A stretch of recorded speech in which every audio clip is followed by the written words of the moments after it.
राष्ट्रवादी काँग्रेस शरद पवार पक्षाची शिवसंवाद यात्रा शिरपूर येथे आलेली असताना यावेळी राष्ट्रवादी शरद पवार गटाचे प्रदेशाध्यक्ष जयंत पाटील यांनी नितेश राणे यांचा चांगलाच समाचार घेतलाय। आमदार नितेश राणेंच्या वादग्रस्त वक्तव्याबाबत बोलताना जयंत पाटील म्हणाले की त्यांच्या वक्तव्याला सरकारचा पाठिंबा असून महाराष्ट्रामध्ये वादग्रस्त विधान करून गोंधळ घालण्याचा हा प्रयत्न सत्ताधारी पक्षातील लोक करत असून अशा वादग्रस्त विधानाबाबत तात्काळ गुन्हा दाखल होणं आवश्यक होतं, मात्र तसं झालं नाही। येत्या निवडणुकीमध्ये पराभव डोळ्यासमोर दिसत असल्यानं ही शेवटची खेळी असल्याचं म्हणत जयंत पाटील यांनी नितेश राणे यांच्यासह सरकारवर ताशेरे ओढले। जागा वाटप झाल्यानंतर मी आकडा सांगेन।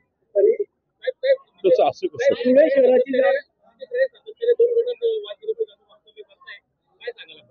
धर्मामध्ये वाद व्हावेत, गोंधळ व्हावा महाराष्ट्रामध्ये, हा प्रयत्न महाराष्ट्रात काही जण जाणीवपूर्वक करतायत आणि सत्ताधारींचं त्याला पाठिंबा आहे।